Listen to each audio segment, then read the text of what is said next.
ಒಂದು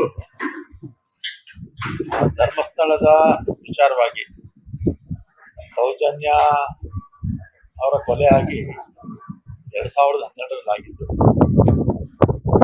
ಕೊಲೆ ಮಾಡಿದ್ದು ಯಾರು ಅಂತ ಸೌಜನ್ಯ ಕೊಲೆ ಮಾಡಿದಂಥವ್ರಿಗೆ ಶಿಕ್ಷೆ ಆಗ್ಲೇಬೇಕು. ಅದರಲ್ಲಿ ಆಮೇಲೆ ಇತ್ತೀಚೆಗೆ ಮುಸುಕುದಾರಿ ಒಬ್ರು ಬಂದು ಅಲ್ಲಿ ಮ್ಯಾಜಿಸ್ಟ್ರೇಟ್ ಬಂದೆ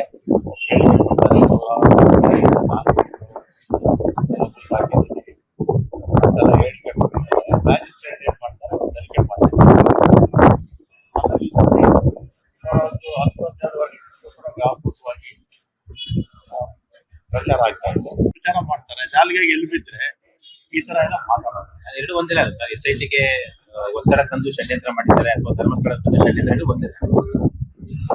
DK ಶಿವರ ಹೇಳಿಕೆ ಪ್ರಕಾರ DK ಶಿವರ ಹೇಳಿದ್ದು SIT ಬಗ್ಗೆ ಅಲ್ಲ, ನಾವು ಹೇಳ್ತೇವೆ ಧರ್ಮಸ್ಥಳದ ಬಗ್ಗೆ ವ್ಯಾಪಕವಾಗಿ ಅಪಪ್ರಚಾರ ಮಾಡ್ತಾರೆ, ರಾಜಕಾರಣ ಮಾಡ್ತಾರೆ.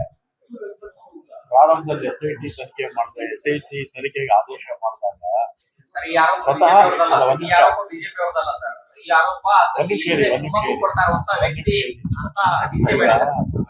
ಕುಮಾರ್ ಹೇಳಿದ್ದು ಷಡ್ಯಂತ್ರ ಇದೆ ಅಂದ್ರೆ SIT ಮಾಡಿದ್ದು ಷಡ್ಯಂತ್ರ ಅಲ್ಲ.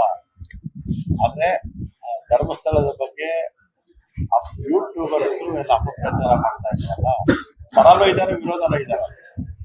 ಧರ್ಮಸ್ಥಳದ ಪರನೂ ಇದ್ದಾರೆ, ವಿರೋಧನೂ ಇದ್ದಾರೆ.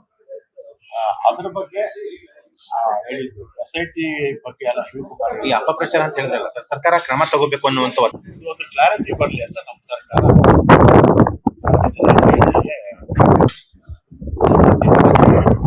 ಜನ ಹಿರಿಯ ಅಧಿಕಾರಿಗಳು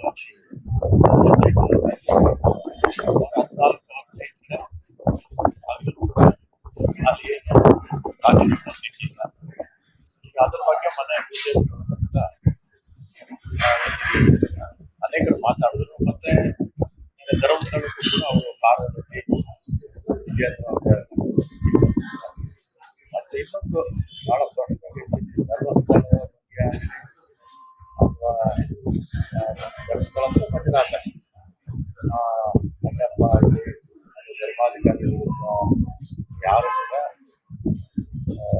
ವಿರುದ್ಧ ಯಾರು ಇರಲಿಲ್ಲ. ಅವರೇ ಆಗಲಿ ಸೌಜನ್ಯ ಕೊಲೆ ಆಗಿರ್ತಕ್ಕಂಥದ್ದು ಇದಕ್ಕೆ ನ್ಯಾಯ ಸಿಗಬೇಕು. ಮತ್ತೆ ಬಿಜೆಪಿಯವರಾಗಿ ಯಾರು ಕೂಡ ಇದರಲ್ಲಿ ರಾಜಕಾರಣ ಮಾಡಬೇಕು, ಕ್ಲಾರಿಟಿ ಬರಬೇಕು ಅಂತ ನಮ್ಮ ಸರ್ಕಾರ SIT ರಚನೆ ಮಾಡಿದೆ.